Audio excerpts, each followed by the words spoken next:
Incinta, The Nero Story. Dear Papa Dudut, mapagpalang araw po sa iyo at sa lahat ng mga nakikinig ngayon dito sa Barangay Love Stories. May kaibigan kasi ako na nag-share ng kwentong napakinggan niya sa Facebook page ninyo na Barangay LS 97.1 na sobrang nakarelate ako. Kaya naman na-inspire din po ako na mag-share ng kwento sa inyo. Papa Dudut, bakla po ako. At yon ang nais kong ikwento sa inyo ngayon. Kung bakit, hindi lang ako basta isang bakla. Nero po ang pangalan ko, 39 years old na sa ngayon. Nagpasya po ako na hindi na lamang banggitin ang eksaktong lugar pero yung probinsya po namin ay nandito lamang sa Central Luzon. Elementary pa lamang ako nang maulila sa tatay ko, Papa Dudut. Si nanay naman ay hindi na nakapag-asawa pa. Nadisgrasya noon sa factory ang tatay ko na naging sanhi ng pagkawala niya kaya hindi na ako nasundan pa. Sa madaling salita ay nag-iisang anak lamang ako, Papa Dudut. Pero kahit na gano'n ay naging masaya naman kaming mag-ina. Masasabi ko kasing devoted siya sa akin, Papa Dudut. Kaso nga lang, may konting kirot pa rin sa puso ko kapag nakikita ko siya noong nagbebenta ng kakanin mula umaga hanggang gabi. Tapos pagdating ng gabi ay gagawa siya ulit ng pangtinda niya para sa susunod na araw. Hindi naman talaga pang drama-rama sa umaga, hapon o gabi ang kwento ng buhay ko. Dahil pinilit ng nanay ko na maging masaya ang pananaw namin sa buhay. At bukod pa roon ay siya mismo ang nagsasabi sa akin na bakla ako. Hinding-hindi ko makakalimutan ang sabihin niya sa akin yon. Kumakain kasi kami noon sa labas para i-celebrate ang graduation ko noong high school.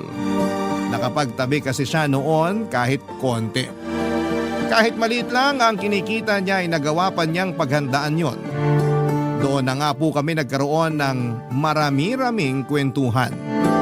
Sa pag-uusap namin yon ng nanay ko ay sinabi niya na tanggap niya ako kahit na ano pa ako.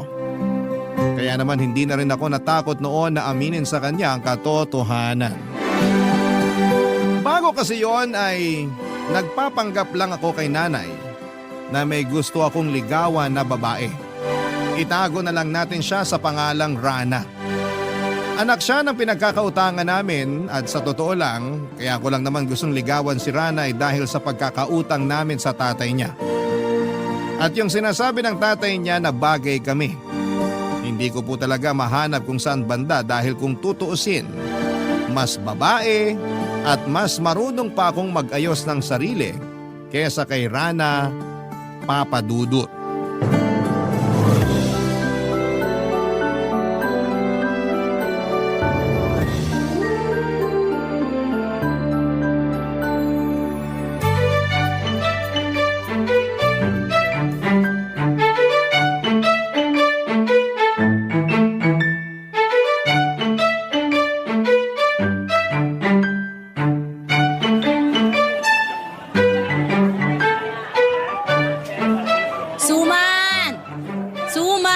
Kagagawa lang. Bili na kayo.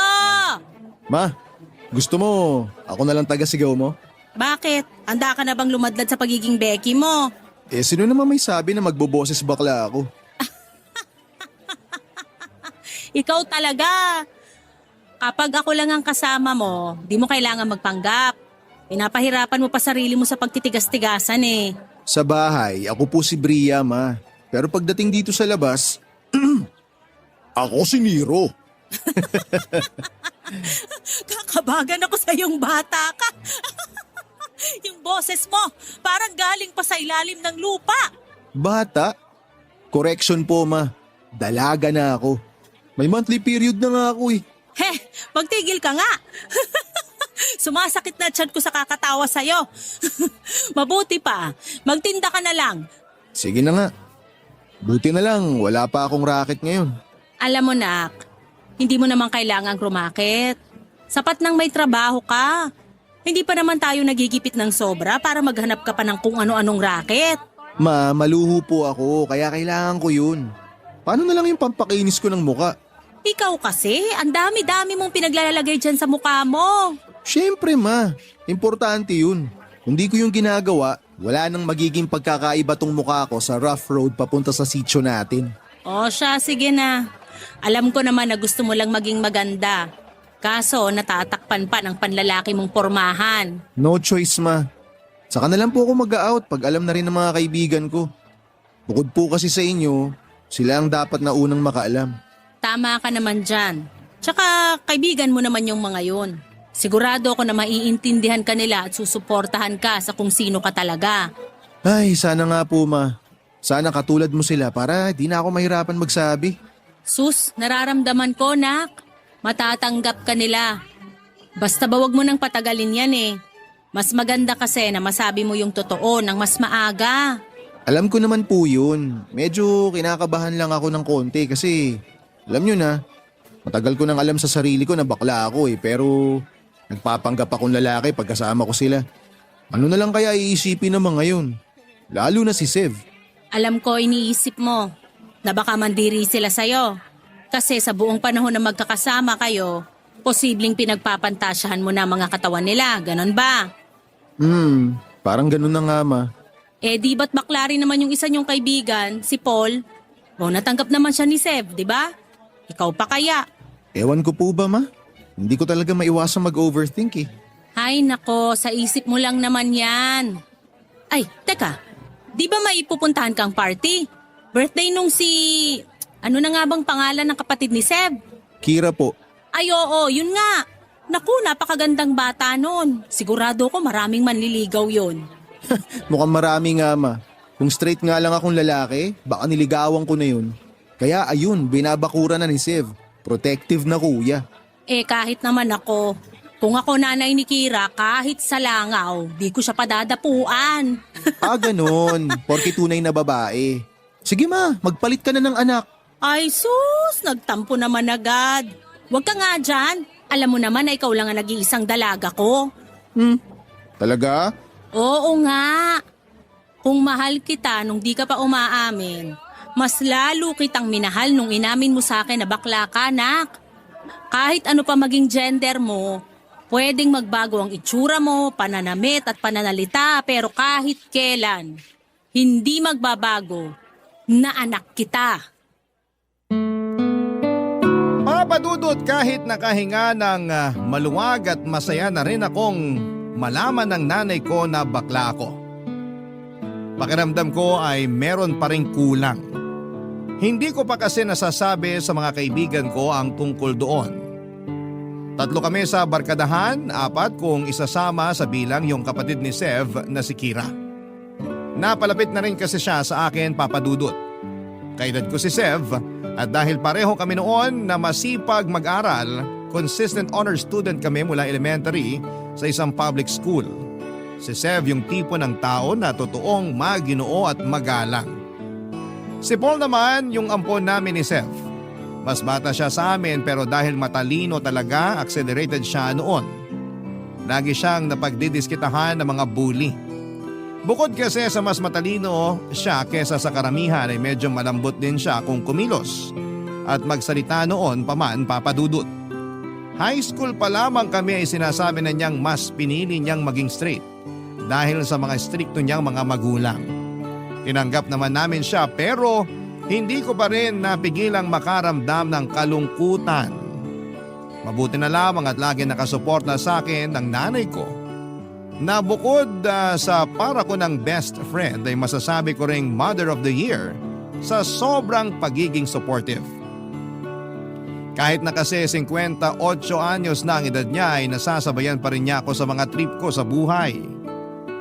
Nang sumapit ang birthday ni Kira ay hindi ko inaasahan na yun mismo ang araw na magkakaalaman kaming magkakaibigan. Ayoko pa sanang aminin sa kanila na bakla ako dahil bukod sa hindi ko alam kung papaano mag-react, si Sev ay relihiyoso rin siya tulad ni Paul. Hindi naman kasi ako tulad ni Paul na kahit nag-out na sa amin pinaninindigan pa rin ang pagiging lalaki. Tuwing kami ang kasama niya ay boses bakla siya. Pero kapag magulang na niya ang kaharap niya, siya pa rin yung Paul na lalaking lalaki ang datingan. Pakiramdam ko po noon, Papa Dudut, ay oras na may iba pang makaalam ay hindi ko na yon kakayaning itago pa. Isang gabi, 3 kaming nasa party ng isa naming kaibigan, late dumating si Rana sa venue. Tapos, doon na nagsimula ang topic ng kwentuhan.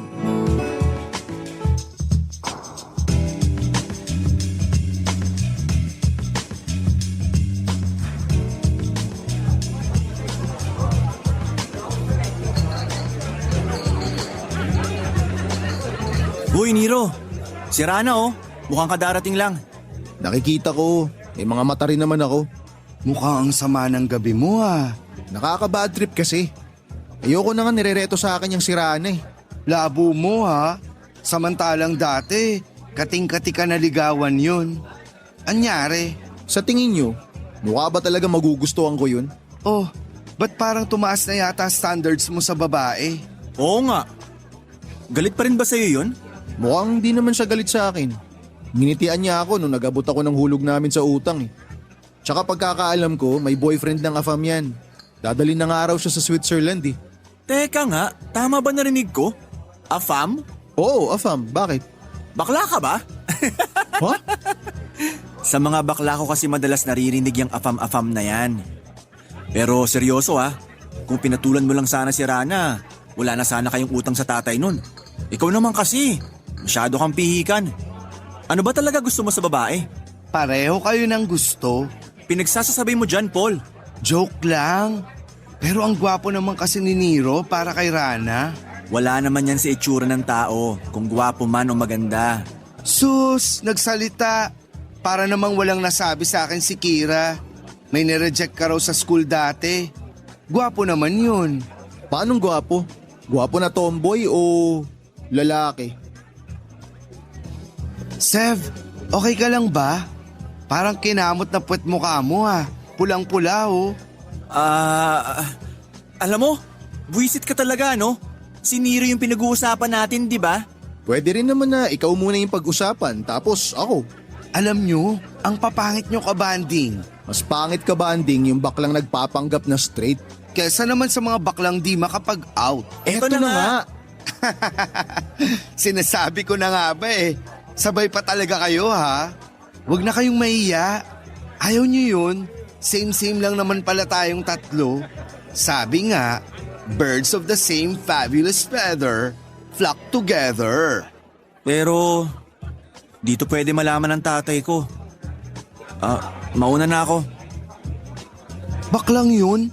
Iniwan talaga tayo? Ay, hayaan mo na. Hindi naman natin siya pwedeng pilitin na magpakabakla eh. Tsaka alam natin pareho na malilintikan siya ng sobra sa parents niya pag nagkataon. Paano pa kaya yung sakin? Religious yung pamilya namin. Kaya di rin ako pwedeng mag-out sa kanila. Buti ka pa nga, di mo kailangang magpanggap sa harap ng nanay mo. For sure, tanggap na tanggap ka ni Tita Nerissa. Correct! Tapos, ngayong alam nyo na rin, malayang-malaya na ako magpakabakla! Buiset, di talaga ako sanay na ganyang kakalambot. Parang kanina lang, lalaking-lalaki ka pa. Tapos ngayon, pak! Magdalena! Yak! Magdalena? Apakaluma ng reference ha? Ano palang itatawag ko sa'yo? Well, gusto ko pa rin naman yung Nero. Pero pag gusto ko magpaka-girl, you can call me Bria. As in, B-R-I-A, Bria. Baklang to? Kilig na kilig sa pangalan? Hindi naman no. Sobrang saya ko lang. Pero, mas masaya sana kung tayong tatlo yung mag-out. No? Ba't bigla ka naman naubod dyan? Wala. Nangatilang lalamunan ko. Nga pala, di na rin ako magtatagal dito ha. Uuwi na rin ako maya-maya. Ay, sabay na tayo. Pagkatapos ng pag-uusap namin ni Paul ay magdamag naman kaming nag-usap ni Sev sa phone call. Sinubukan kong pagaanin ang loob niya dahil alam kong hindi rin madali para sa kanya na aminin yung totoong katauhan niya. Pero sa kaloob-looban ko ay gano'n na lamang pinadali ng tadhana ang buhay ko. Si Sev na tagapagmana ng brusko niyang tatay ng kanilang barbershop ay bakla din pala. Akala ko pa naman noon ay pandidirihan niya ako oras na malaman niyang nagpapanggap lamang ako na tigasin at lalaking lalaki kong kumilos. Pero sa huli ay mas lalo ko pang naintindihan kung bakit naging magkaibigan kami. Dahil yon sa pagkakaintindihan namin kahit na hindi pa namin alam ang sekreto ng isa't isa. Kinalaunan ay nakatapos si Seth ng business management sa isang state university at haircutting naman sa TESDA. Si Paul naman ay naging civil engineer at ako naman ay nakapagtapos ng HRM. At mula sa pagiging crew sa isang restaurant ay naging branch manager. Nakoniporme kami kaya hindi ko naman naisip na pumorma. Pero paminsan-minsan ay naiinggit ako sa gayak noong mga babaeng taga-ad agency na kumakain sa branch namin. Minsan, naiisip ko na baka doon ako dapat mainggit sa mga baklang taga-ahensya dahil magara silang pumorma. Pero hindi. Sa mga babae talaga ako napapatingin noon. Magagaling kasi silang magdala ng damit at magaganda rin ang kanilang mga tindigan. Naisip ko tuloy noon na baka straight talaga ako. Pero para akong nasusuka tuwing naiisip ko na makikipagrelasyon ako sa isang tunay na babae ng mga panahong yon, Papa Dudut. Barangay Love Stories. Barangay Love Stories. Papa Dudut, sa halip na isipin ko yung tungkol sa gender identity namin, ay nag-focus na lamang ako sa pag-aalaga sa nanay ko, sa trabaho at sa mga kaibigan ko. Noong panahong yun kasi ay tanging si nanay lang at mga kaibigan ko ang nakakaalam. Pero may mga nakakapansin na rin ng pagbabago sa mga kilos ko. Pumasok na rin sa isipan ko na posible na rin akong ma-attract sa mga kapwa ko lalaki pero pinigilan ko po yun. Hindi ko yun pinagtuunan ng pansin dahil hindi pa ako ganong kahanda para lumantad. Pero nagbago ang lahat nang makilala ko si Stephen. 33 ako at 45 naman siya noong nagkakilala kami sa isang dating app. Madalas na kasi akong tumatambay sa dating app na yon mula noong umamin ako sa nanay ko, Papa Dudut. Dati ay sundalo si Stephen na nagretiro at nanirahan na dito sa Pilipinas. Itinakwil siya ng pamilya niya dahil kahit sa isa siyang matapang na sundalo at nanilbihan sa loob ng 2 dekada, ay hindi natanggap na mga ito nang umamin siya sa tunay na sexuality niya. Noong lumayo nga siya sa pamilya niya, dito na siya naisipang magstay sa Pilipinas dahil gusto raw niya yung klima rito. Dahil sa kanya ay natanggap ko na hindi pala ako bakla. Itinanim ko sa isipan ko noon na isa akong babae, Papa Dudut.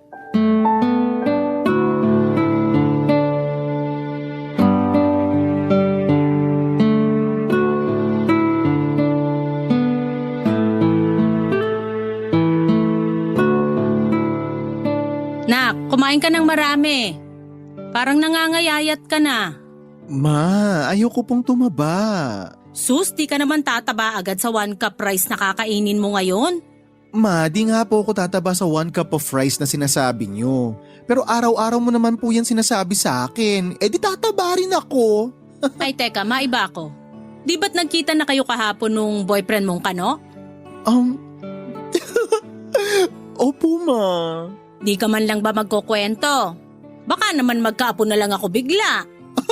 Ma, mangyayari lang yun pag pinahiram mo sa akin yung ovaryo mo. Naku, bakit ba yung akin pa? E bulok na to. Ay, wag mong ibahin yung usapan. Anong nangyari sa date nyo? Okay naman po, ma. Yung totoo nga, sobrang saya ko. As in. Halata nga. Kulang na nga lang maghugis puso yung mata mo eh. Pero gusto ko pa rin na mag-ingat ka ha. Huwag agad-agad ibibigay yung buong tiwala. Lalo na, kahapon pa lang kayo nagkita. Ma, alam mo, huwag kang mag-alala kasi sobrang gentleman niya. Siya lang nagparamdam sa akin na hindi ako bakla. Ganun, Para akong tunay na babae. Anak, sigurado ka na ba talaga dyan sa boyfriend mo na yan? Baka naman sa una lang sweet sa'yo yung Stephen na yon, tapos sa susunod abusuhin ka na. Hala, ma, nakakaloka ka. Mas mukha pa nga akong mang-aabuso kaysa sa kanya eh. Ilang taon na nga uli siya? 45. May anak na ba yon? Wala po, solo lang po siya sa buhay. Nakwento mo nga. Bakit naman kasi ganun yung pamilya niya? Porke nag-out na siya takwil agad? Ganun po talaga, ma. Di po lahat itanggap yung mga katulad ko. Kaya nga po ang swerte-swerte ko kasi ikaw ang naging nanay ko. Ay sus! Napakadrama naman talaga ng dalaga ko. Hay nako, naman eh. Arte mo, anak. O siya, kwento ka pa. Pagkatapos nyo mag-shopping, saan ka dinala ni Stephen? Kumain kami. Kumain lang pero halos mapunit na yung labi mo kakangiti. Yung totoo, saan pa kayo pumunta? Pagkatapos kumain, hinatid niya na ako. Yun lang? Wala na kayong ibang ginawa? Nakakahalata na ako sa iyo, ma. Gusto ko lang malaman. Tsaka kung may iba pa man kayong gawin, wala naman ako magagawa dun Yung sa akin lang, di pa kayo ganun katagal kaya matuto ka sana maglagay ng limitasyon sa mga bagay-bagay. Ma, gets kita, promise. Pero huwag kayong mag-alala kasi wala pa namang nagaganap na ayaan sa motel. At sinabi mo ba talagang bata ka? Kunwari ka pa, ma. Yun din naman ang tinutumbok mo O na, sige na, yun na nga. Promise, ma. Wala po talaga. Pero ano? nag-kiss kami. Papadudot halos mamula ang buong braso ko sa kakakurot ni mama sa kalandian kong yon. Hindi ko kasi maitago yung kilig na nararamdaman ko tuwing si Stephen na yung pinag-uusapan. Nung nagkita kasi kami ay nag-ikot kami sa mall at magkahawa kamay pang pumasok sa isang butik ng mga pambabaeng damit. Yung mas nagpakilig pa noon sa akin ay wala akong nakita kahit kaunting pag-aalinlangan kay Stephen nang ipasukat niya yung mga blouse, skirt at dress na siya pa mismo yung pumili para sa akin. Pakiramdam ko ay napaka-espesyal ko ng araw na yon. Nung una ayokong pumayag na si Stephen ang magbayad ng lahat ng mga pinamili namin. Ayoko rin kasi noon na isipin niyang pera lang ang habol ko. Pero hindi naman daw niya naiisip yon. At para patas kaming dalawa ay nag-offer din ako sa kanya na ako naman ang gagastos sa susunod na lalabas kami. Mas lalo kaming naging malapit sa isa't isa pagkatapos ng date na yon, Papa Dudut. Mas lalo rin naming minahal ang isa't isa. Tungkol naman sa akin, Papa Dudut, mas naging malinaw na sa sarili ko na hindi ako bakla dahil gusto ko nang maging babae. Yun na talaga ang tingin ko ng panahong yon. At gaya ng inaasahan ko ay sinuportahan pa rin ako ng nanay ko. Pabiro pa niyang sinuggest yung ipinangalan niya sa akin sa bahay nung unang beses niyang nalaman na bakla ako. Doon na talaga niya ako tinawag sa pangalang Bria. Ikinuwento ko rin kay Stephen yung naging usapan namin ng nanay ko at tawang-tawa naman siya doon. Pero hindi ko inaasahan yung huling tanong niya na kung alam na raw ba ng mga kaibigan ko ang tungkol sa kagustuhan ko na maging isang babae. At tulad nung pagsasabi ko sa kanila na bakla ako ay natagalan din yon. Nagdesisyon ako na makipagkita sa kanila matapos ang 2 taon ng relasyon namin ni Stephen. Marami na rin kasi akong utang na kwento sa kanila noong panahong yon, Papa Dudut.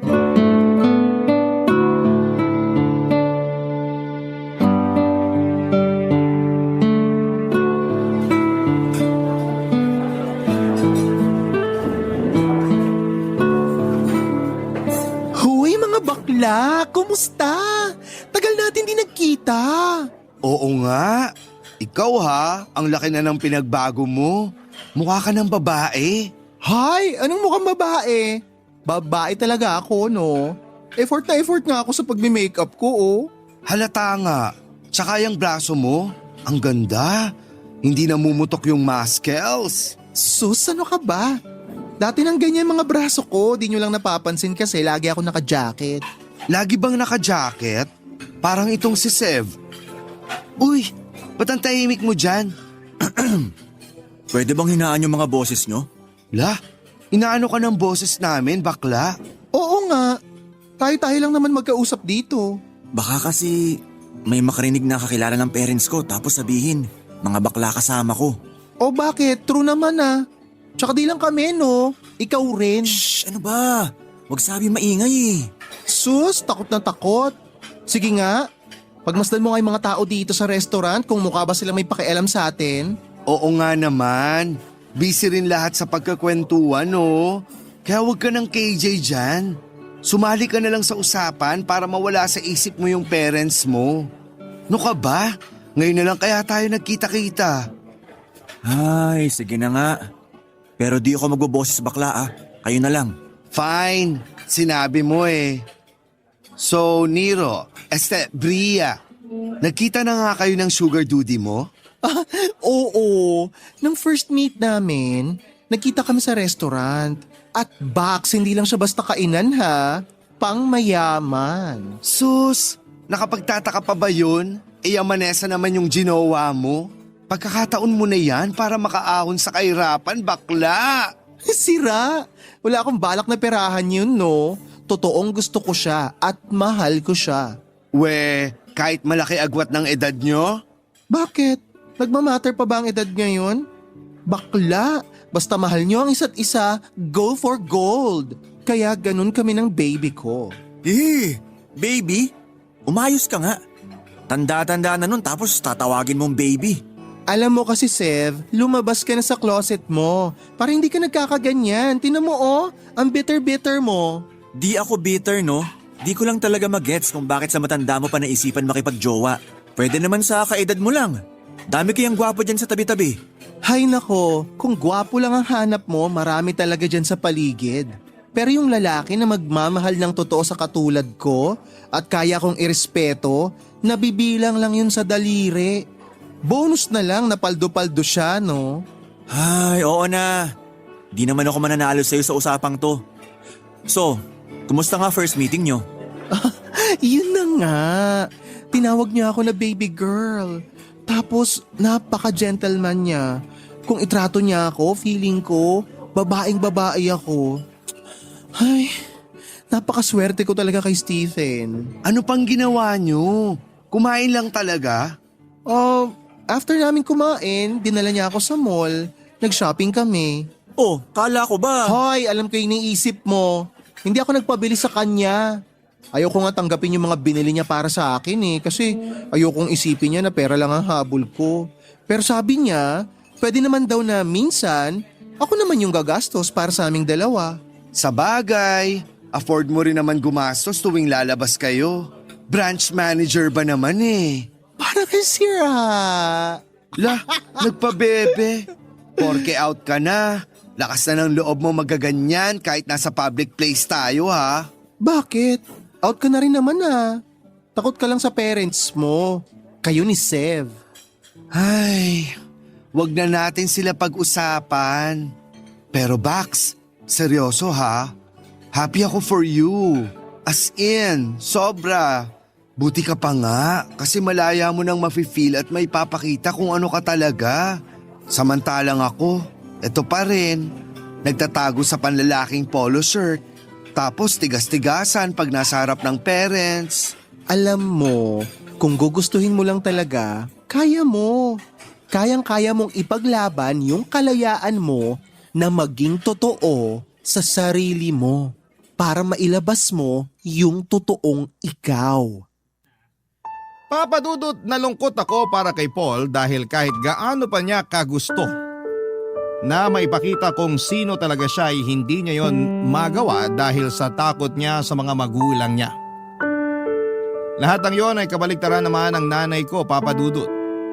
Kaya naman lalo kong naramdaman kung gaano ako kaswerte na kahit isa na lamang yung magulang na kasama ko ay sobra-sobra pa yung support at pagmamahal na natatanggap ko mula sa kanya. Sa pag-uusap namin yon ay bigo pa rin ako na masabi sa kanila yung plano ko tungkol sa kagustuhan ko na maging isa ng ganap na babae. Nakakapagbihis babae naman ako, nakakapag-makeup at hindi na rin nahihiyang ipakita yung pagiging malambot ko sa pagkilos. Pero pakiramdam ko noon ay may kulang pa rin sa pagkatao ko.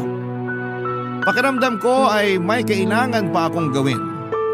Batid ko naman ang panahong yon na hindi na nakakagulat na may mga bakla na gustong maging transgender.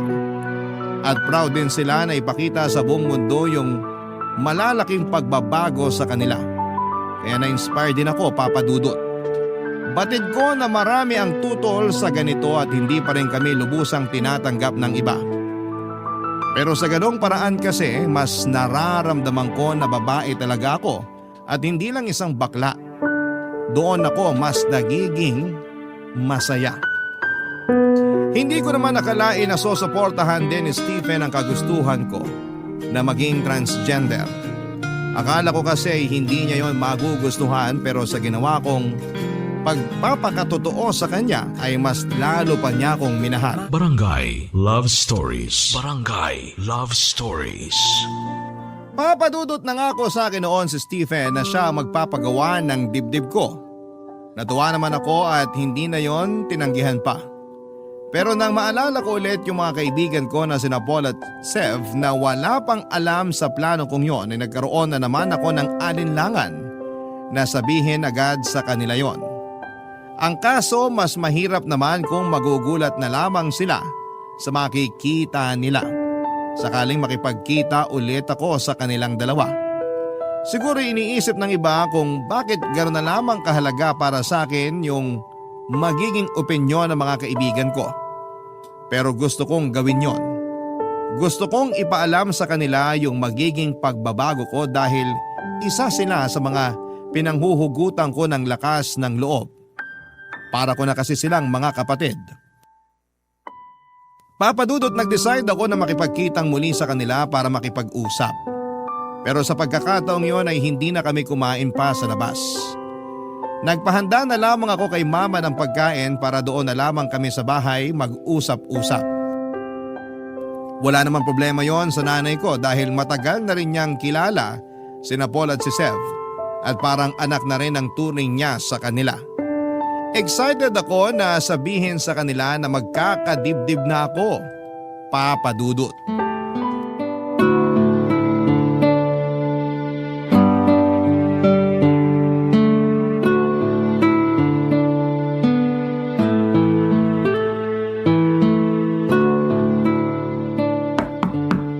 Nak, andyan na yata ang mga bisita mo. Ako na po magbubukas ng pinto, ma.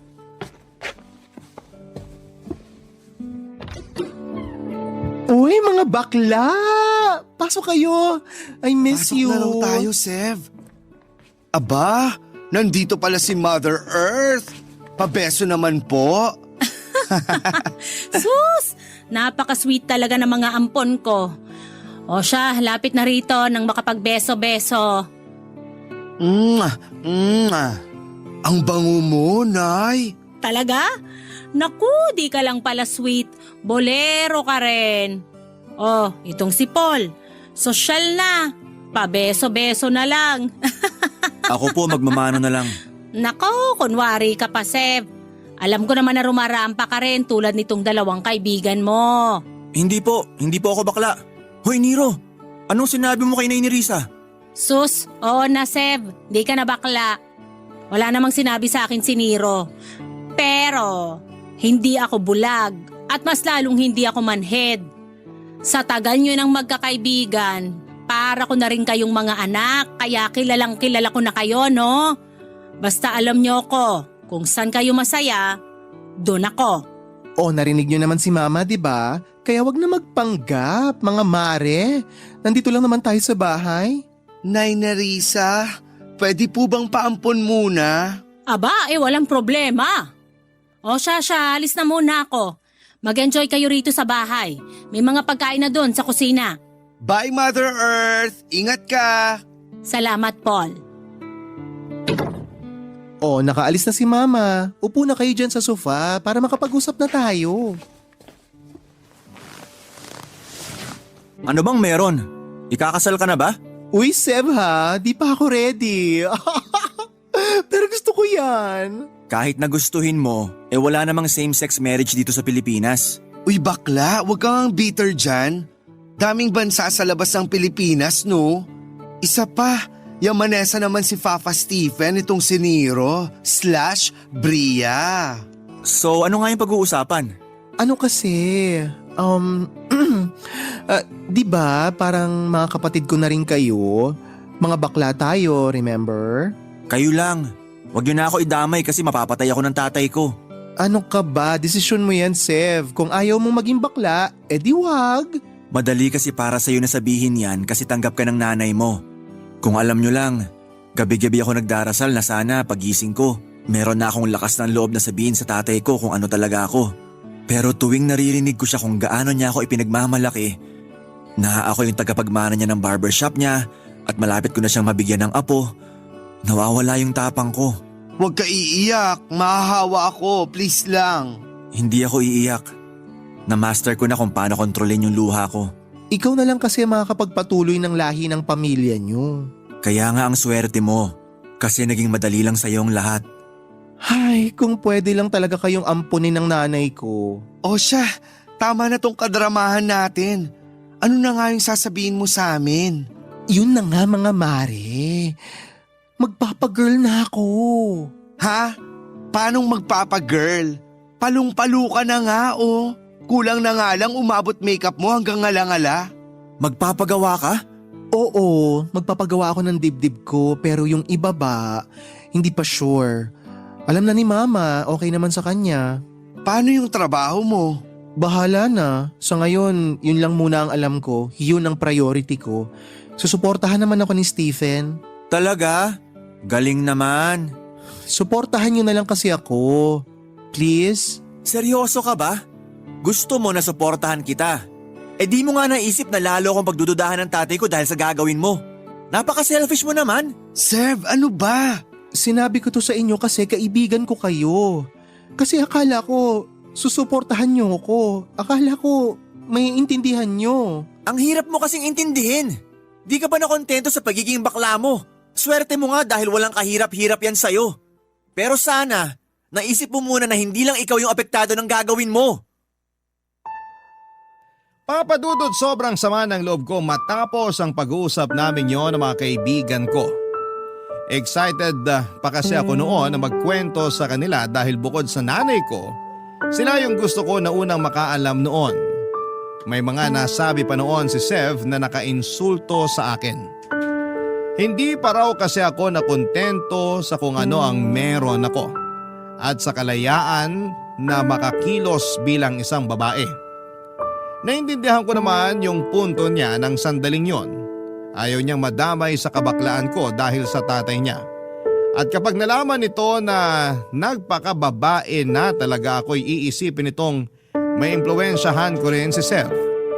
Aminin ko, papadudot, ng mga panahong yon ay hindi ko na naisip yung magiging epekto ng pagpapatrans ko sa mga kaibigan ko. Pero buo na rin po noon ang desisyon ko na maging trans woman. Umasa na lamang ako sa katiting na pag-asa na maunawaan din ako ng mga kaibigan ko pagdating ng araw. Iniyak ko lahat sa nanay ko. At tulad ng dati sa kanya ko humugot ng lakas. Doon ko napagtanto na mahirap nga pala talagang maging isang bakla. Hindi dahil bawal maging bakla kundi dahil hindi lahat ng tao ay tanggap kami. Palagi namin kailangang isipin yung mga sasabihin ng mga tao sa paligid. Sinabi ko rin kay Stephen yung mga nangyari.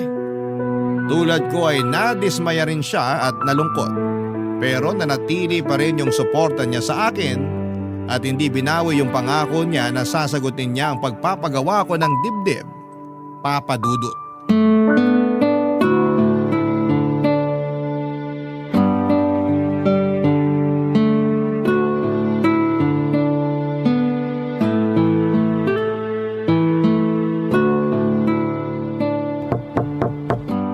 Nak, Po, pwede ba akong pumasok? Usap tayo, nak. sige po ma. Bakit nagmumukmuk ka na rito? Masama lang po ang pakiramdam ko. Masama pakiramdam mo? O masama loob mo? Hindi na po ako kinakausap ni na Paul at Sev. Nung huling usap naman namin, okay pa si Paul sa akin eh. Pero ngayon, hindi na rin niya ako sinasagot. Ay. O teka, upo muna ako dito sa kama mo. Pag-usapan natin yan, nak. Nasaktan lang po kasi ako sa sinabi sa akin ni Sev na hindi raw po ako makontento. Ganun na siya magsalita sa akin mula nung sabihin ko na may boyfriend na ako eh. Parang hindi siya masaya para sa akin. Nung sinabi ko na ipapakilala ko sa kanila si Stephen, sabi niya dapat daw sa malayo. Ha? Bakit naman sa malayo? Tinanong ko rin po yan sa kanya. Sabi ko, jowa ko naman si Stephen eh. Tapos yun na nga po. Baka raw po makarating sa tatay niya yung tungkol dun. Eh best friend ko kasi siya kaya malamang daw iisipin din ng tatay niya na bakla siya. Kung ganon, pinagdududahan ka na pala ng tatay niya dati pa? Eh paano na ngayon na out ka na talaga? Malalaman at malalaman din naman yun ng tatay niya. Sinabi niya raw po na confused lang ako, na nagkukunwari lang ako na bakla. Ay, mukhang mahirap nga rin yung sitwasyon ng kaibigan mong yon. Naiintindihan ko naman po yung point niya. Pero paano naman po ako? Paano naman po yung gusto ko? Nak, di natin kontrolado yung nararamdaman nila. Kung di nila nagustuhan yung sinabi mo, karapatan nilang maramdaman yon. Ang tanging magagawa mo na lang ngayon para hindi na lumala pa yung di nyo pagkakaunawaan, ikaw na lang muna yung umunawa sa kanila. Ibig sabihin ba nun, ma? Hindi ko na rin muna dapat ituloy yung pagiging babae ko? Ganun po ba? Nak, pagdating sa katawan mo, tanging ikaw lang yung makakapagdesisyon nun. Katawan mo yan eh. Kaming mga tao sa paligid mo, kaming mga mahal mo, kami lang yung magiging karamay mo. Alam mo, nung una, tutol din ako. Tutol po saan? Na magpakababae ka. Kasi ngayong bakla ka pa lang, yung wala pang napapalitan sa katawan mo, sobra na agad ang paghuhusga sa'yo ng ibang tao. Paano pa kung maging transwoman ka na? Pero ma, bago pa ako magdesisyon na baguhin yung sarili ko, tinanggap ko na yung magiging kapalaran ko. In-expect ko na yung matinding judgment sa akin ng mga tao. Kaya nga sinusuportahan na lang kita. Kasi alam ko na hindi na kita mapipigilan pa. Gusto ko na maging masaya ka. Hindi ko man mapipigilan yung mga tao sa mga iisipin at sasabihin nila sa'yo. Sisiguraduhin ko naman na habang buhay ako, nak. Dadamayan at susuportahan kita. Naman eh. Lalo niyo akong pinaiiyak eh. Pero salamat po talaga, ma. Alam mo, ma, kahit alukin pa ako ng 1 bilyong kapalit mo, hindi ako papayag. Pangako, kahit may boyfriend na ako, kahit maging asawa ko pa si Stephen, mananatili kang #1 dito sa puso ko. Basta anak ha, kahit saan ka pa makarating o kung ano man ang maabot mo sa buhay, lagi mong pipiliin maging mapagpakumbaba at mapagpatawad. Naniniwala ako, darating din yung araw na mauunawaan ka ng mga kaibigan mo. At hindi lang yun, hahangaan ka pa nila sa katatagan ng loob mo. Papadudod kumapit ako sa mga sinabing yon ni Mama. Kaya naman kahit na hindi naging maganda yung huling usap namin ng mga kaibigan ko ay hindi ako nagtanim ng sama ng loob sa kanila. Nakakalungkot lang dahil bukod kay mama at sa boyfriend kong si Stephen, sina Sev at Paul lang ang pinakamatalik kong kaibigan, ang itinuring kong pamilya. Mahal ko sila na parang mga kapatid ko na. Kaya hindi ko talaga maintindihan kung bakit nauwi sa ganon ang lahat. Sa ngayon, Papa Dudut, ay napagawa ko na ang dibdib ko at nagpa-counseling na rin po ako sa life coach ng specialization ay gender reassignment. Sa susunod, yung ibaba ko naman ang ipapagawa ko. Malapit na rin kami magsama ni Stephen sa isang bubong. Sapat na kasi yung panahon na nakilala namin ang isa't isa. Kaya handa na kami para harapin yung bagong yugto ng relasyon namin. Naghahanap lamang kami ngayon ng titirahan na kasya kaming tatlo. Siyempre kasama namin ang nanay ko. Isa rin kasi yon sa mga pangako ko sa kanya. Kahit magsama kami ni Stephen o mangyari man na ikasal kami, gusto ko na nandun pa rin si mama para gabayan ako. Sa kasamaang palad, natanggal ako sa trabaho pero natanggap naman ako sa iba nang subukan kong mag-apply. Naging mabuti talaga ang tadhana sa akin. Pero naging malupit naman ang mga kaibigan ko. Simula nung lumabas na ako, Papa Dudut, bilang isang babae ay tuluyan na akong hindi pinansin ni Sev. May pagkakataon pa na pinagtatawanan niya ako nang biruin ako ng tatay niya nang minsang makasalubong ko sila. In-unfriend na rin niya ako sa Facebook para wala na kaming koneksyon sa isa't isa. Ganon din ang kapatid nitong si Kira na naging malapit na rin sa akin. Si Paul naman ay mukhang okay na dahil nagawa na niya akong kumustahin. Pero hindi na siya nagayang lumabas at hindi na rin ako pinauunlakan tuwing ako naman ang nag-i-invite sa kanya. Hindi niya man sabihin ang kadahilanan ay naiintindihan ko na rin yon. Pero aaminin ko na masakit pa rin, Papa Dudut. Maraming naging tanong sa isipan ko. Hindi ko kasi alam kung ano pa yung pwede kong gawin. Kung dapat ko ba silang suyuin o kumbinsihin na maging totoo sa mga sarili nila. Ganap na sana ang kasiyahan ko kung magiging magkakaibigan pa rin kami. Kaya hanggang ngayon, Papa Dudut, ay umaasa pa rin ako na babalik pa kami sa dati. Hanggang dito na lamang po ang kwento ko at maraming salamat sa pagkakataong ibinigay ng Barangay Love Stories na may bahagi ko rito ang kwento ko. Salamat din sa iyo, Papa Dudut, sa pagkukwento nito at patuloy pa rin akong susuporta sa inyong programa at sana po ay mas marami pa kayong kwento na maibahagi sa amin. Muli, thank you and God bless Barangay Love Stories.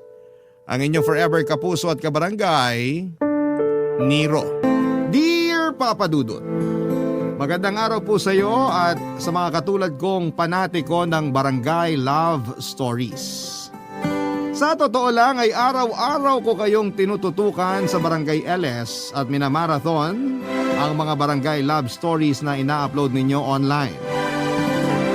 Magkahalong saya, lungkot at gigil yung nararamdaman ko sa tuwing nakikinig sa mga kwento ng mga kabarangay natin. Pero ang pinakagusto kong parte ay yung meron akong natututunan sa dulo ng bawat kwento.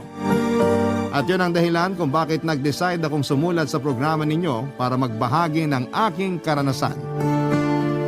Pero bago ko simulan ang paglalahad ay tawagin niyo na lamang po ako sa pangalang Bri. 29 years old, taga Binangonan, Rizal at isang online seller, Papa Dudut. Nagtitinda ako ng RTW na damit at shorts. Nagbunga ang pagsisikap ko noong nagkaroon ako ng 2 physical store sa Taytay, Tiangge. Bukod doon ay meron din akong tindahan ng mga pasalubong tulad ng cornic, banana chips at kung ano-ano pa sa Binangonan Market na inaangkat ko sa iba't ibang probinsya at binebenta ng bultuhan sa murang halaga. Kaya nga sa edad kong ito ay nakapagpundar na ako ng bahay at sasakyan. At bukod doon ay pinag-aaral ko rin ang mga kapatid ko na nasa Cebu. Gabi-gabi bago ako matulog ay lagi ako nagpapasalamat sa Diyos dahil tinulungan niya akong umasenso sa buhay upang maging instrumento para makatulong sa mga nangangailangan. Palibasa, alam na alam ko yung pakiramdam nang walang-wala sa buhay lalo pat hindi ako pinanganak sa mayamang pamilya. Lumaki ako kasama ang lolo't lola ko at nagpapasalamat ako sa pagmamahal nila sa akin. Marami silang aral sa buhay na itinuro na masasabi kong dala-dala ko pa rin hanggang sa ngayon. Isa na nga doon ang pagpapatawad at kababaang loob. Sisimulan ko ang kwento ko noong pinagbubuntis ako ng nanay kong si Selena. Hindi ko makakalimutan kung paano yon kinuwento sa akin ni Lola. Sakto malakas ang ulan sa labas at madilim ang langit. Yun din kasi ang parehong panahon na nalaman nilang buntis sa akin ang nanay ko, Papa Dudut.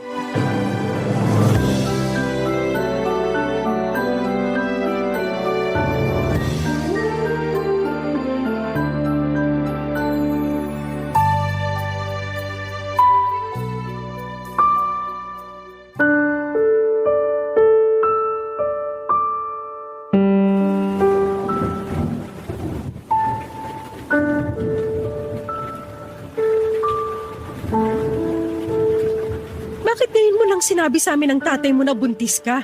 Wala naman po talaga akong planong sabihin sa inyo kasi ayoko naman sa batang to, Nay. Kung hindi pa namin nakita tong ginamit mong pregnancy test sa basurahan, hindi pa namin malalaman ng nanay mo. Bakit po ba kasi masyado niyong pinoproblema tong baby sa tiyan ko? Plano ko nga pong ipalaglag. Naririnig mo ba yung sinasabi mo? Plano mong patayin yung sarili mong anak? Matakot ka nga sa Diyos, Selena! Ilang beses ko po bang dapat sabihin? Ayoko sa batang to. Puisit siya, sana hindi na lang siya nabuo. Nasaan na ba yung tatay niyan? Iharap mo sa amin yung tatay ng batang yan. Wala na po. Iniwan na ako nung nalamang buntis ako. Kaya nga ayoko na rin sa batang to kasi kasalanan ito kung bakit kami naghiwalay. Walang kasalanan niyang anak mo. Yung tatay ng batang yan ang siraulo. Kasi tinakbuhan kayo mag-ina niya. Sigurado ko bang wala na yan sa bayan natin? Kasi hahanapin ko siya kahit galugarin ko pa tong buong Rizal. Wala na nga po. Hindi ko na rin makontak sa cellphone. Walang hiya pala yung lalaki na yan eh. Anak naman! Pwede bang wag mo nang idama yung magiging apo namin? Wala siyang kasalanan. Anong gusto niyong gawin ko, Nay? Hayaan ko siyang mabuo sa tiyan ko, ganun ba? Oo, kasi malaking kasalanan sa Diyos ang pumatay. Tama ang nanay mo. Makinig ka sa kanya, Selena. Hindi niyo po ako naiintindihan. Hindi pa ako handang maging magulang. Sige nga po, paano ko palalakihin yung batang to? Ako lang mag-isa. Tapos nag-aaral pa ako. Kasama mo kami ng tatay mo. Tutulungan ka naming palakihin yung anak mo. Kung hindi kayo magpakatatay ng lalaki ng iwan sa inyo, aba, huwag na siya magpapakita rito sa lugar natin. Baka mahabol ko pa siya ng itak. Abner naman. Huwag mo pairalin yung galit mo. Masisisi mo ba ako? Anak natin yung naagrabyado. Selena, sigurado ko bang wala na yung pamilya rito? Kasi pwede natin sila ipabarangay, anak. Mga tsahin lang po niya, pero wag na po kayong mag-eskandalo. Ano na lang sasabihin ng ibang tao pag nalaman nilang nabuntis ako at iniwan? Sige nga. Uunahin mo pa bang isipin ang sasabihin ng ibang tao? Kesa mapanagot yung siraulong lalaking yon. Siya po yung may kasalanan sa akin, kaya wag na nating idama yung mga kamag-anak niya. Saka nakikitira lang siya sa mga tsahin niya, hindi rin maayos yung relasyon niya sa mga yun. Malamang baka nga masaya na yung mga yun na umalis na siya sa poder nila. Nak, ano bang nakain mo't pumatol ka sa ganyang lalaki? Oo nga. Wala kaming kaalam-alam ng nanay mo na may boyfriend ka na.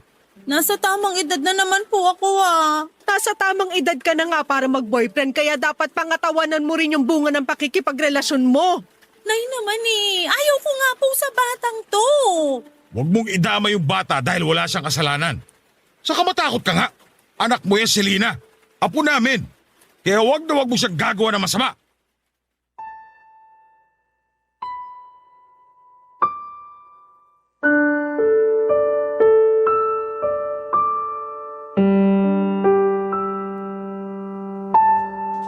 Papadudot unwanted baby ako na plinanong ibalaglag ng sarili kong ina.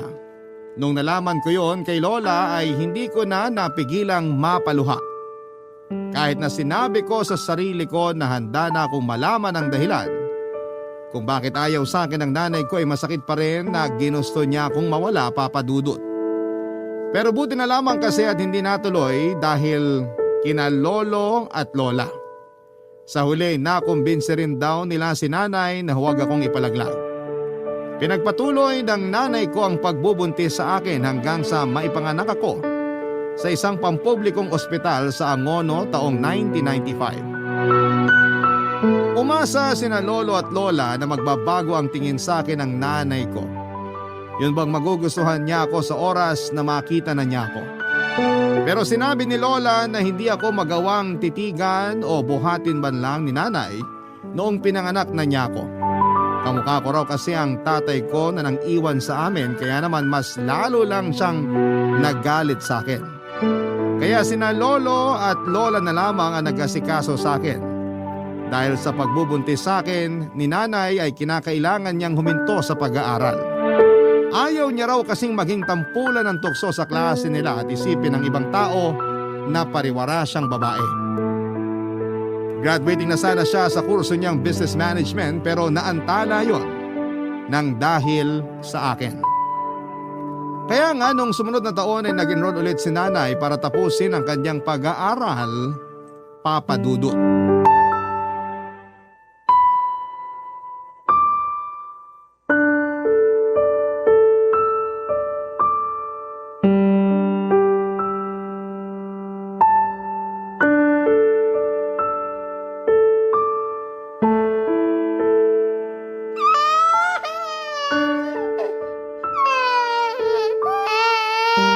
Buisit na bata to!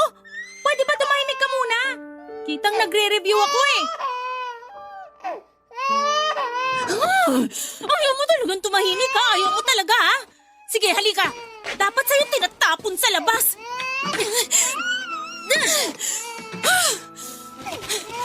Yan! Diyan ka sa mga basura! Total, basura ka naman! Selena? Selena, anong ginawa mo sa anak mo? Santisima! Bakit mo naman itinapon sa basurahan yung bata? Ang ingay-ingay kasi, Nay. Hindi ako makapag-review. Hindi pa rin dahilan niya para itapon mo siya. Abner, kunin mo nga yung apo natin.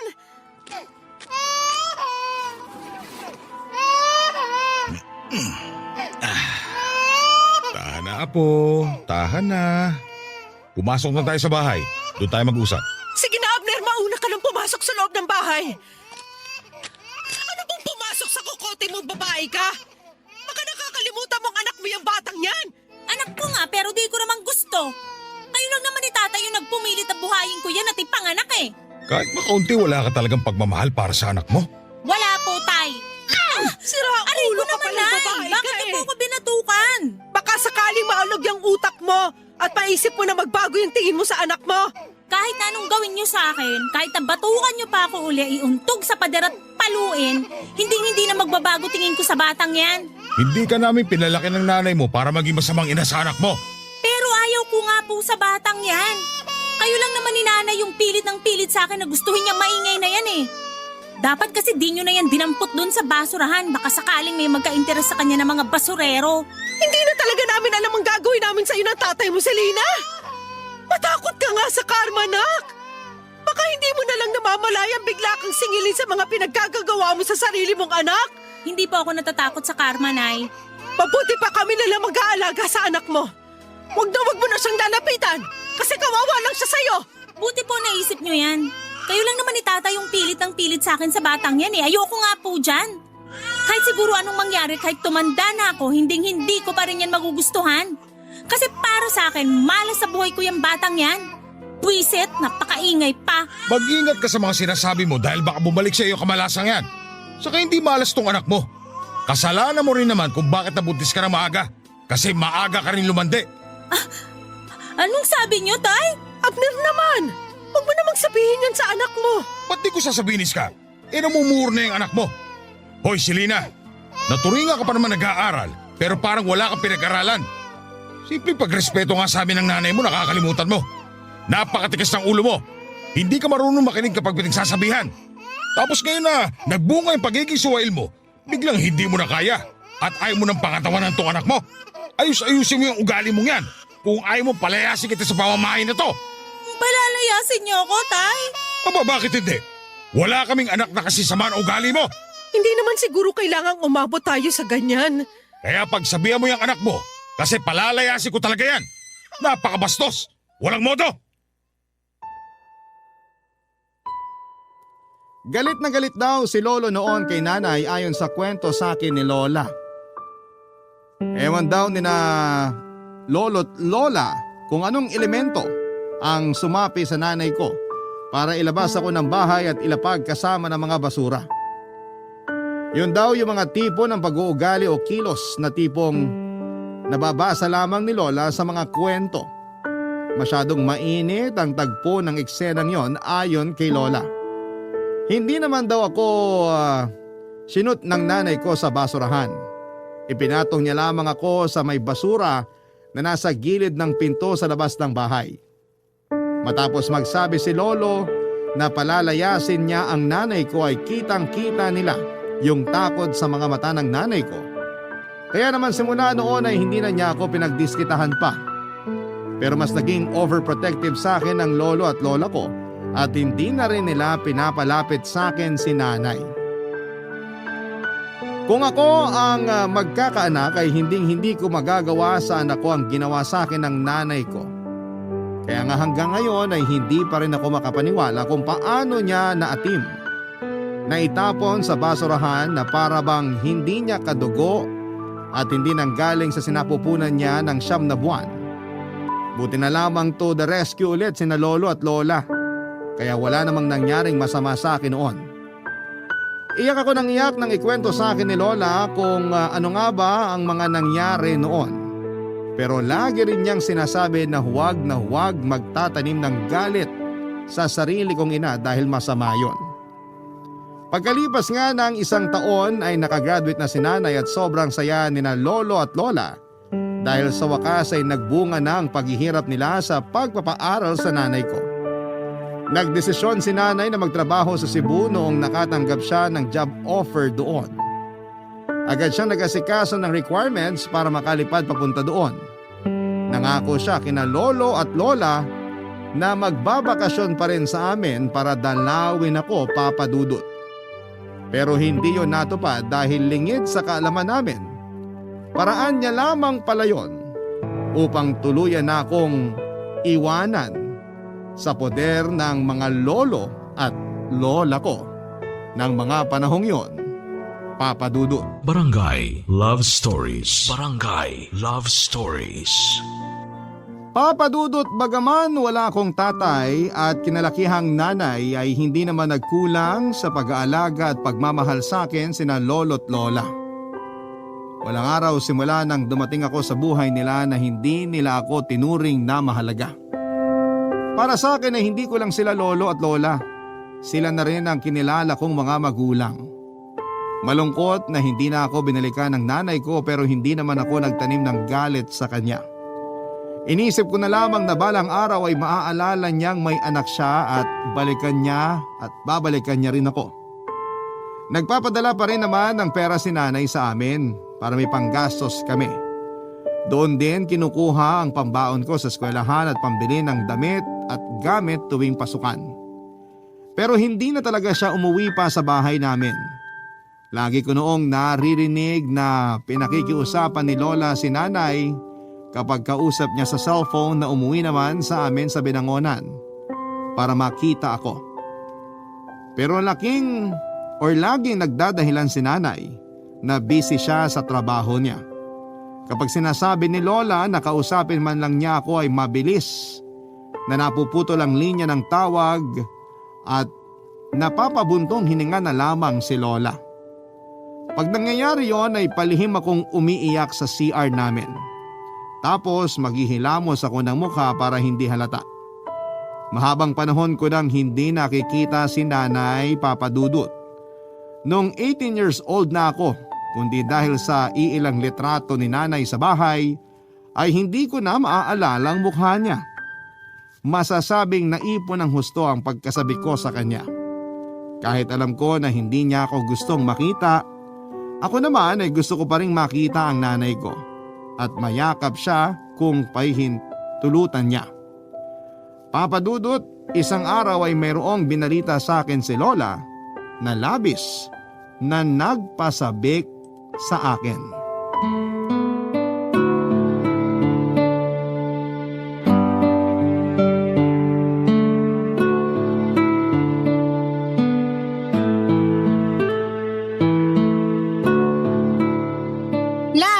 Sabi niyo sa akin ni Lola may sorpresa kayo. Ano po yun? Nako, halatang halata na excited yung apo nating malaman yung sorpresa natin sa kanya, Iska. Oo nga eh. Hindi na makapaghintay na matapos tayong kumain.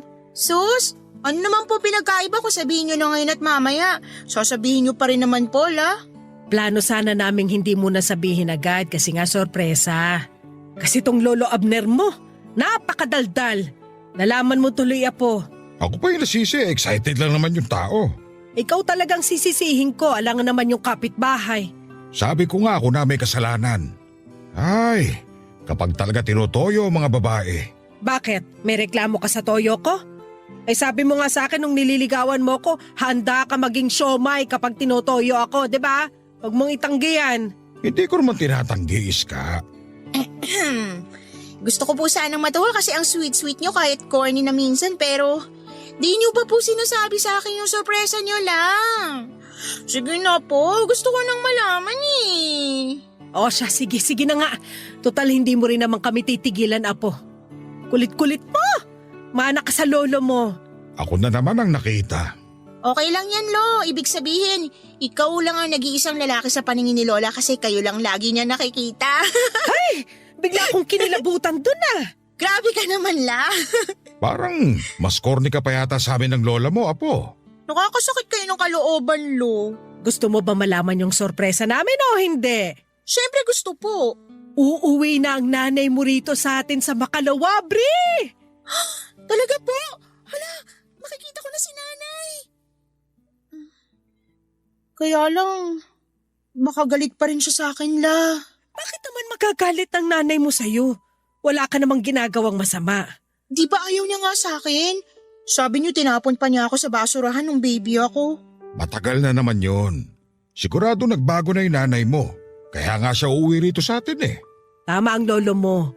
Tsaka kasama mo naman kami kaya hindi mo kailangan matakot. Pero nag-overthink pa rin po ko. First time ko lang po siya makikita sa 18 years ko rito sa mundo. Nandun na yung excitement pero kabado pa rin po ako. Paano kung hindi pa rin nagbabagong turing niya sa akin? Paano kung ayaw niya pa rin sa akin bilang anak niya? Alam naman ng nanay mo yung sitwasyon. Tsaka sigurado ko na hindi siya uuwi rito sa atin kung hindi kanya namimiss, Bri. Kaya huwag ka na mag-isip ng kung ano-ano dyan. Pero ano bang sabi ni Selena? Dito na raw ba siya ulit titira sa atin? Parang. Umalis na yata siya sa trabaho niya sa Cebu eh. Biglaan nga raw pero nasa plano na rin naman niya. Sabi niya may sikasuhin siyang papeles dito sa Maynila. Hindi ko lang alam kung ano kasi hindi naman niya sinabi. Baka dito na siya magtatrabaho para mas malapit sa atin, hindi kaya? Ay, sana nga ganun. Para naman magkasama-sama na tayong pamilya. Basta Apo, maging malapit ka sa nanay mo ha? Kasi ang tagal niyo ring hindi nagkita. Tsaka kalimutan mo na rin anumang hinanakit at tampo mo sa kanya. Matagal na yun eh. Malaki ka na rin naman. Opo, La. Sabi niyo nga po, masama magtanim ng galit sa ibang tao lalo pa kaya sa sarili kong nanay. Oo, yung kasi ang turo sa simbahan. Magmahalan at matutong magpatawad. Basta, paghandaan mo ang pagdating ng nanay mo. Iparamdam mo sa kanya kung gaano ka kasabik sa kanya at kung gaano mo siya kamahal. Papa Dudut, tama naman si Lola. Laging turo sa mga misa sa simbahan ang pagmamahalan at pagpapatawad. Kaya nga yung lahat ng tampo at hinanakit ko sa nanay ko ay agad na nawala nung nalaman kong uuwi siya sa bahay namin. Excited ako at hindi ko na nga mahintay yung araw na sa wakas ay magkikita na kami ng personal. Sa Facebook ko lang kasi siya ini-stalk at hindi pa niya sinisin yung mga message ko sa Messenger. Pero iniisip ko na lamang na baka busy siya sa trabaho niya lalo na managerial ang posisyon niya. Excited din sina lolo't lola dahil sa wakas ay makikita na nila ang anak nila. Alam ko kasi kung gaano sila nangulila sa nanay ko. Kaysa isang anak kasi nila si nanay. Dumating na nga yung araw ng pag-uwi ni nanay sa bahay. Galing pa akong school noon kasi may klase kami nung araw na yon. Nagmamadali akong umuwi sa amin at halos madapa na nga ako kasi tinakbo ko talaga. Lalong lumapad ang ngiti ko noong marinig ko ang boses ng nanay ko habang inaalis ko yung sapatos ko sa may pinto. Pero agad na napalitan ang pagtataka at kaba yung ngiti at excitement ko nang unti-unting luminaw sa akin ang pinag-uusapan nila ng lolo at lola ko, Papa Dudut.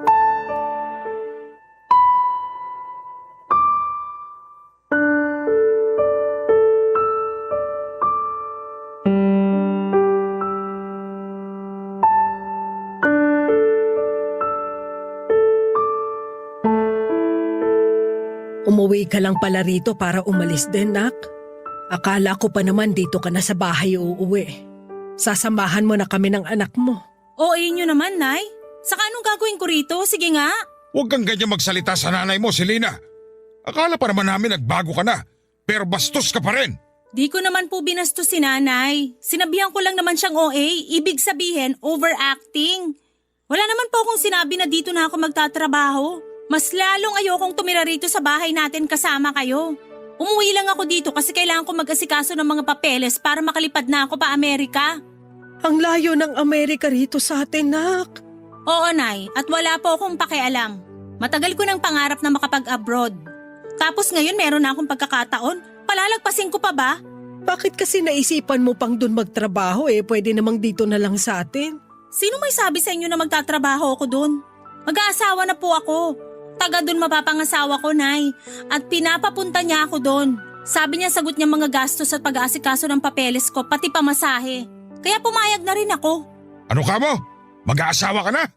Hindi mo man lang pinapakilala sa amin ng nanay mo? Matanda na po ako para magdesisyon sa sarili ko. Saka kaya nga ako nagpunta rito para sabihin sa inyo. Gaano na ba kayo katagal magkarelasyon ng lalaking yan at sasama ka na sa kanya dun sa Amerika? Hey, dami niyo naman pong tanong. Ipapaalala ko lang po uli sa inyo na matanda na ako. 39 years old na ako. Malapit na nga ako mag-40 Pero kung ituring niyo ko para pa rin teenager, kainis Aalis din pala kayo, Nay. Iiwan niyo pa rin pala po ako ulit. At sino ka naman? Siya lang naman yung anak mo, si Bri. Yung batang iniwan mo sa amin ng nanay mo. Aba, malaki ka na nga talaga, no? Pero hindi pa rin nagbabago yung mukha mo. Nakikita ko pa rin sa'yo yung tatay mong ulupong. Selena, hindi naman yata tama na pagsalitaan mo ng ganyan ng anak mo. Wala naman siyang kasalanan sa'yo. Malaki kasalanan niya kasi nabuo pa siya. Siguro kung wala siya, di sana ako iwan ng boyfriend ko. Hanggang ngayon ba naman sinisisi mo pa rin si Bri sa kasalanan ng lalaking yon? Walang kasalanan ng anak mo. Sa damuhon na yun ka magalit. Akala ko pa naman, excited din kayo na makita ako, Nay. Pero mukhang nagkamali po ako. Bakit naman ako may excite na makita ka? Selena! Totoo naman sinabi ko, Nay. Hindi ako excited na makita yung babaeng yan kasi wala naman akong pakialam sa kanya. Buti nga binuhay ko pa rin siya at pinag-aral Sapat na yun. Huwag na siyang umasa na magpapakananay ako sa kanya. Kilabutan ka nga sa sinasabi mo, Selena. Ginigigil kasi ako ng babaeng yan halata namang noon pa lang hindi ko na siya gusto. At hindi na magbabago kahit na lumipas pa ang mahabang panahon. Kairita kayong lahat. Kita niyong pagod yung tao Makatulog nga muna. Papa Dudut, sobrang sakit palang marinig mula mismo kay nanay na hindi niya ako mahal. Para kong sinaksak ng libu-libong kutsilyo, kaya naiyak na lamang ako. Bukod doon ay umuwi lamang pala siya para iwanan kami ng tuluyan. Kaya imbes na masayang reunion ang nangyari, natahimik na lamang kami nina lolo't lola at walang nasabi. Alam din kasi nila na kapag may gusto si nanay, hinding-hindi nila ito mapipigilan. Kaya sa huli hinayaan na lamang nila ito. Nanatili ang nanay ko sa bahay namin ng 1 buwan habang nag-aasikaso ng mga papeles niya pa Amerika. Matagal na niya talagang nasimulan ang pag-aasikaso. Taon na rin yata. Pero hindi siya makapag-focus dahil may trabaho siya. Kaya nung nakapagpasya siya na gusto na niyang pumunta sa Amerika, ay nag-resign siya sa kumpanyang pinapasukan niya sa Cebu at umuwi sa amin pansamantala. Sa loob ng isang buwan na yon, sinubukan ko makipaglapit ng loob sa nanay ko. Pero siya mismo ang umiiwas sa akin. Kung kausapin nga niya ako ay saglit lang at kung tratuhin niya ako ay para bang hindi niya ako anak. Siguro nga ay kinalimutan na niyang anak niya ako. Kaya naman nasaktan ako ng husto. May sa ilang beses din siyang kinausap ni Lola na makipag-bonding naman sa akin pero ayaw ni nanay at madalas na nauuwi lang yon sa pagtatalo nilang mag-ina. Kaya ako na lang mismo ang umiiwas sa kanya, Papa Dudut.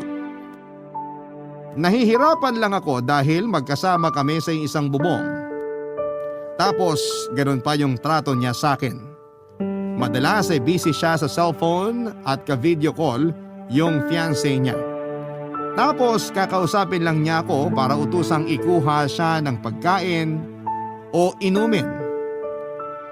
Minsan ay para ipagtimpla siya ng kape o di naman kaya ay linisin ang mga kalat niya at labhan ang mga damit niya, Papa Dudut. Barangay Love Stories. Barangay Love Stories. Papa Dudut, nang makumpleto ang mga papeles ni nanay ay agad siyang nag-impake ng mga damit at gamit niya. Kitang-kita ko sa mukha niyang excitement na makapunta sa Amerika. Siyempre, alalang-alala sina lolo at lola para sa nanay ko, lalo pat malayong lugar na yung pupuntahan niya. Sa katunayan ay sinubukan pa nga nila ulit itong pigilan pero nagalit lang sa kanila ang nanay ko. Nasaktan ako para kina lolo at lola dahil wala naman silang hangad na masama sa kanya. Doon ko naisip na wala na talaga siyang pakialam sa mga magulang niya, lalo na sa akin na anak niya, Papa Dudut. Kaya yung kaunti na lang na pagmamahal ko sa nanay ko ay nawala na. Sa katunayan, nung umalis siya sa bahay namin ay hindi na ako naghabol pa sa kanya. Hindi na rin ako umiyak. Pero nasaktan ako sa hagulhol ni na Lola para pigilan ulit siya. Kaya lang ay nagbingi-bingihan ng nanay ko at nagawa niya pang itulak si Lola noong kapitan siya nito sa braso para pigilan. Doon na nga ako nagalit sa kanya kaya sinabihan ko siya na huwag na siyang babalik sa bahay namin. Kitang-kita ko ang matinding galit sa mga mata ng nanay ko pero sinalubong ko lang yon ng mas matinding galit. Simula nang umalis si nanay ay hindi na kami nakarinig pa ng balita sa kanya, Papa Dudut. Hindi ko na rin in-stalk ang Facebook niya. Sa katunayan, blinak ko siya doon at binura ko rin yung mga chat ko sa kanya. Nag-focus ako sa pag-aaral habang nagtatrabaho para mas matulungan ko ang sarili ko na may pantustos ako sa pag-aaral ko. Matanda na rin kasi sina lolo at lola para maghanap buhay.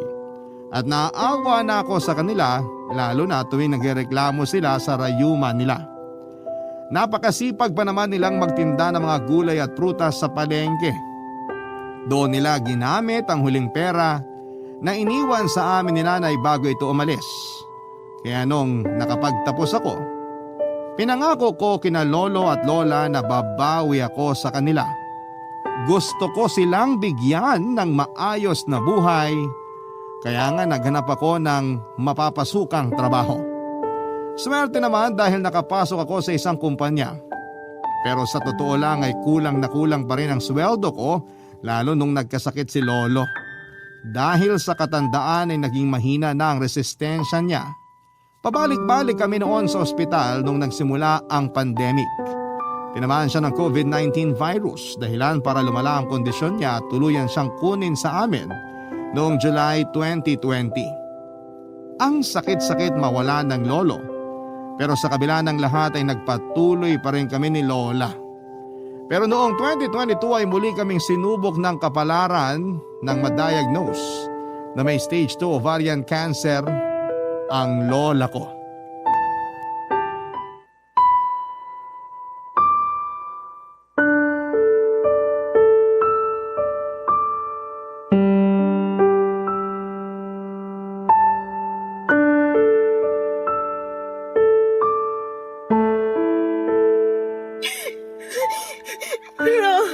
Huwag niyo po akong iwan. Hindi ko po kakayanin kung pati kayo mawawala sa akin. Matanda na ako, Apo. Hinang-hina na rin ako. Baka nga hindi na ako abuti ng umaga. Kaya hayaan mo na ako magbilin sa'yo. Ayoko magbilin kayo kasi parang nyo na rin sinabing mawawala na nga kayo sa akin agad. Hindi nyo po ba narinig ang sinabi ko? Hindi ko pa kaya. Kamamatay lang ni Lolo, halos magdadalawang taon pa lang na. Anong gusto mong gawin ko? Diyos na rin yung may gusto na magpahinga ko. Tignan mo, nagkasakit pa ako. Kaya nga ipapagamot ko kayo na. Pumayag na kasi kayo. Hindi na rin kakayanin ng katawan ko yung gamutan. Tsaka mahal ang pagpapagamot sa kanser, Apo. Malulubog ka lang sa utang. At ayoko mangyari sa'yo yun. Pero mahal ko po kayo at ayoko mawala kayo sa akin. Mahal din naman kita. Pero hayaan mo na akong magpahinga. Miss na miss ko na rin ang lolo mo. At gusto ko na siyang makita. Para sa akin, sapat na yung halos 7 dekada ko rito sa mundo. Masaya na ako kasi naalagaan ka namin ng lolo mo at napalaki ng maayos. Lahat ng yun utang na loob ko sa inyo ni Lola. Kung wala kayo, wala rin ako sa mundo. Hindi ko rin po makakaya ang lahat kung hindi niyo ako ginabayan at inalalayan. Para sa akin, di ko lang kayo lolo at lola. Magulang ko rin po kayo. Pero wag na wag mo pa rin kalilimutan na may totoo kang nanay, Apo. Ano po bang sinasabi niyo? Matagal na akong walang nanay. Meron. Kaya nga sana mahanap mo sa puso mo yung pagpapatawad para sa kanya. Pwede ko po siyang patawarin pero ayoko na siyang ituring na nanay kasi hindi naman niya ako tinuring na anak eh. 'Di ba? Paulit-ulit niyang sinabi na sana nawala na lang ako, na hindi niya ako gusto. Gabi-gabi ko pong naririnig sa isip ko kung paano niya yung sinabi sa pagmumukha ko noon. Kaya naman ayoko na siyang ulit makita. Pero paano kung nagbago na siya? Akala rin natin nagbago na siya nung nagtrabaho siya sa Cebu at iniwan niya ako sa inyo. Pero nagkamali tayo. Ngayon pa kaya na ang layo na ng narating niya. Kaya paligurado, hindi niya na tayo naaalala. Kaya di na po ako umaasa na babalik siya la. Paano kung kailangan ka pala niya, Apo? Kailangan niya ang tulong mo. Bakit niya naman ako kakailanganin? Di na nga ako naiisip at hindi niya rin ako mahal. Hindi ko alam basta. Bilang magulang ramdam ko na meron siyang mabigat na pinagdaraanan. Nito kasing nagdaang gabi, lagi kong napapanaginipan si Selena. Umiiyak siya at humihingi ng tulong sa mga panaginip ko, Apo. Kaya ako nasabi na baka kailangan niya tayo. Lalo ka na anak niya. Pero paano kung kabaliktaran pala ibig sabihin ng panaginip niyo la? Di napahiya lang tayo kapag sinubukan pa natin makipag-usap ulit sa kanya. Baka nga pagsalitaan niya pa tayo ng masasama at masasakit kasi doon naman siya magaling eh. Ewan ko ba kung anong nangyari sa anak naming yun ni Abner? Kung saan kami nagkulang? O kung naging masyado kaming mahigpit para maging swail siya sa amin ng tatay niya. Simula nung umalis siya sa bahay, walang araw na hindi namin siya inisip. At hanggang sa huling sandali ng lolo mo, hinahanap niya sa akin ang nanay mo.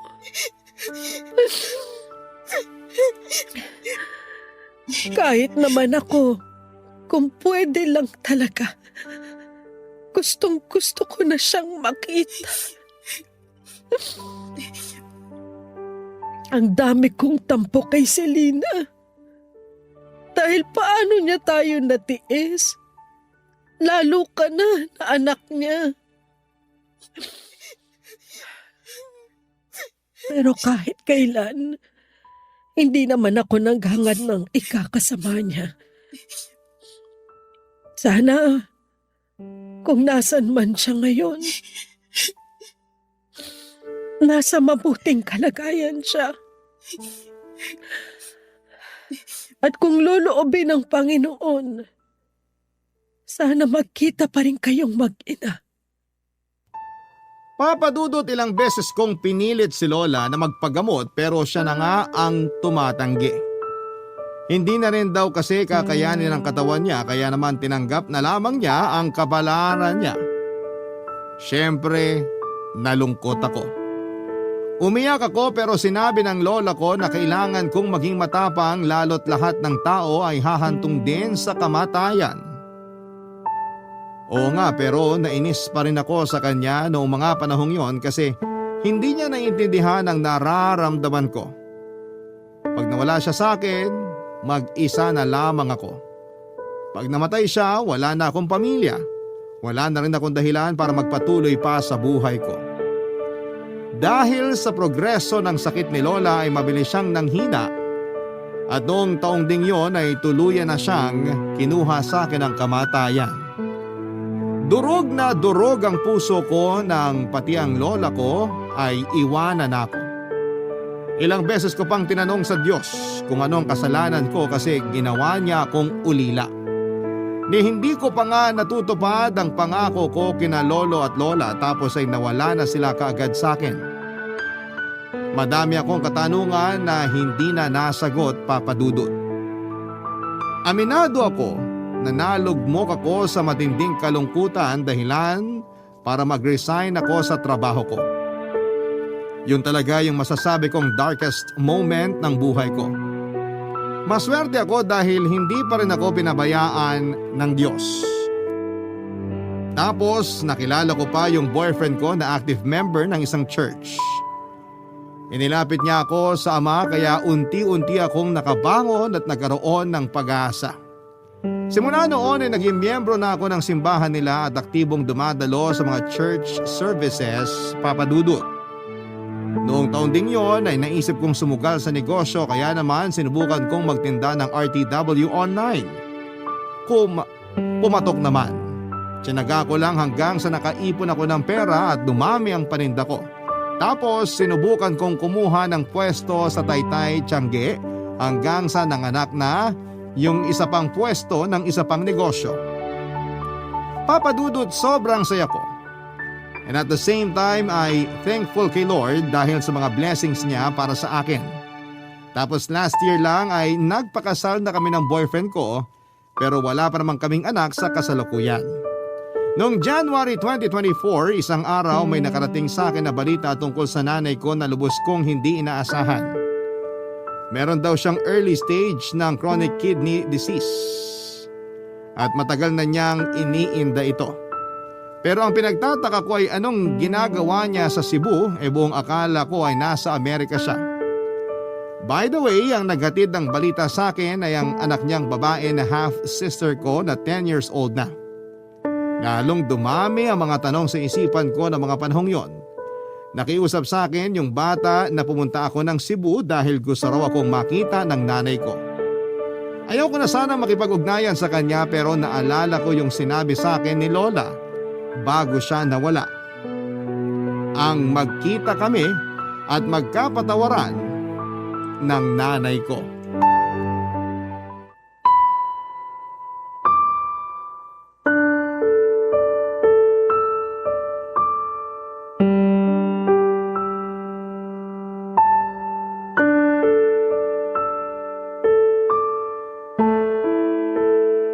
Nak, akala ko hindi ka na makukumbinsi ng kapatid mo na puntahan ako rito sa Cebu. Akala ko kasi ayaw mo na akong makita matapos yung lahat-lahat ng mga ginawa ko sa iyo simula nung bata ka pa. Akala ko rin po kaya ko kayong tiisin pero mali ako.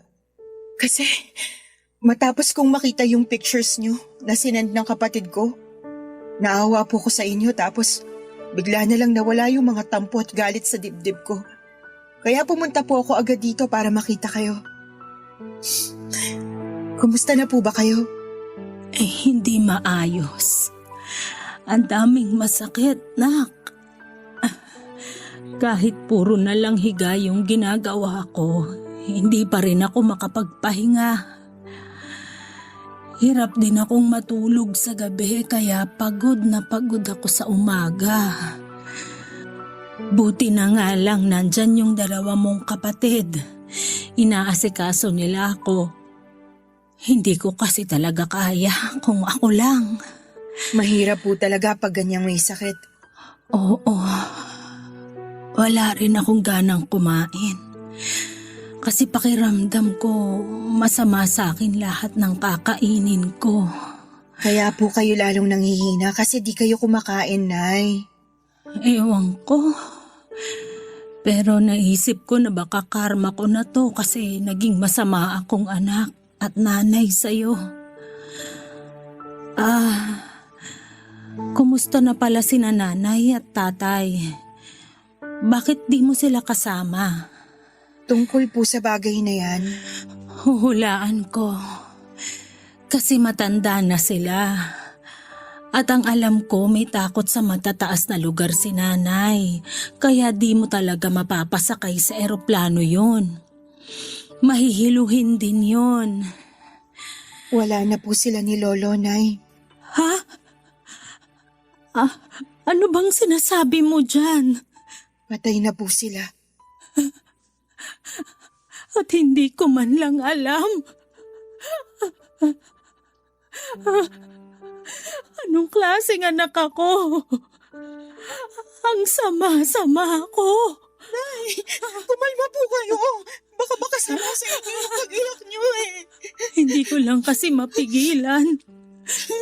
Pakiramdam ko napakawalang kwentang anak ko kasi hindi ko man lang naalala yung mga magulang ko. Namatay sila na hindi man lang ako nakakahingi ng tawad sa kanila, anak.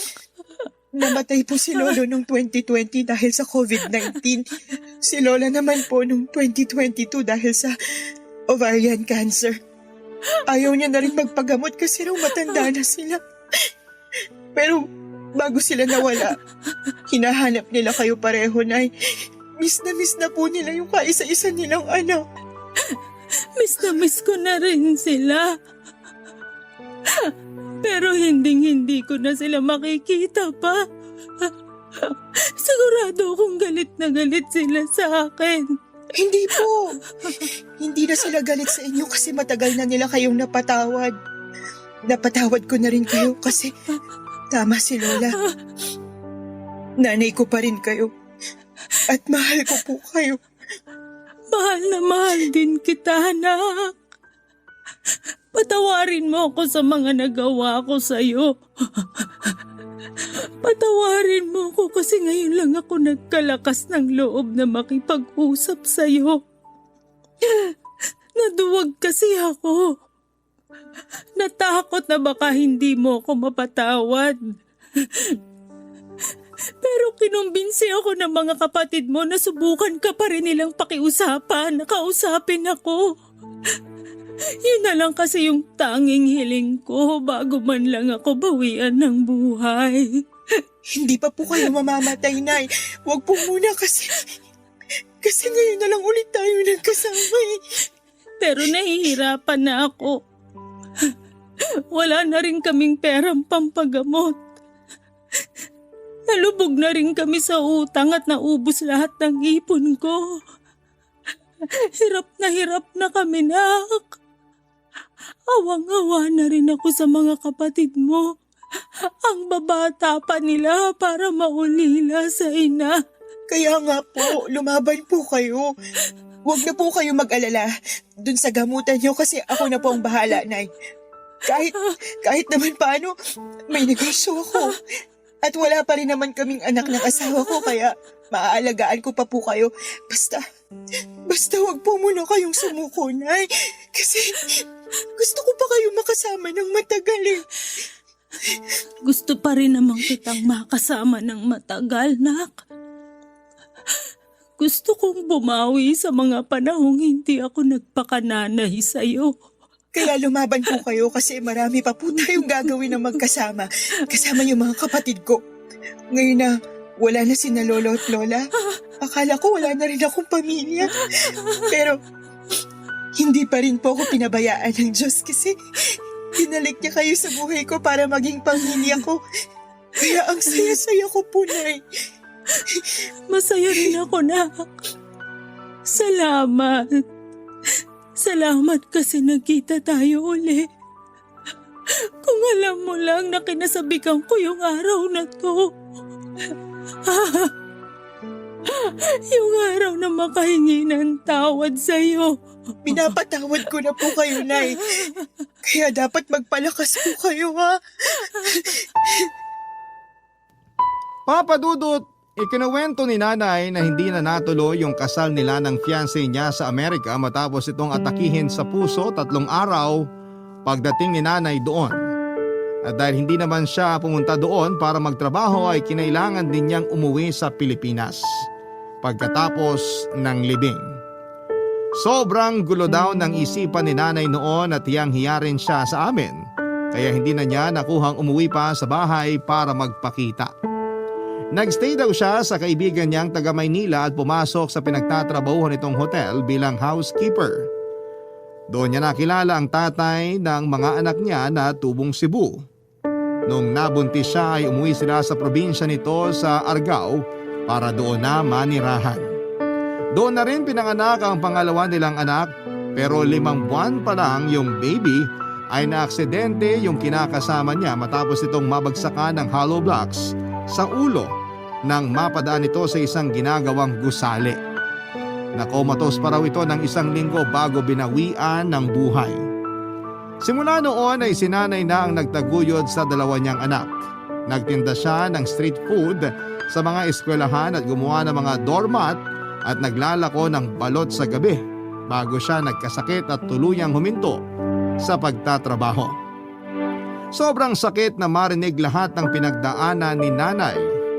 Kaya nga pinangako ko sa sarili ko na gagawin ko ang lahat para pagaanin ang buhay nila, Papa Dudut.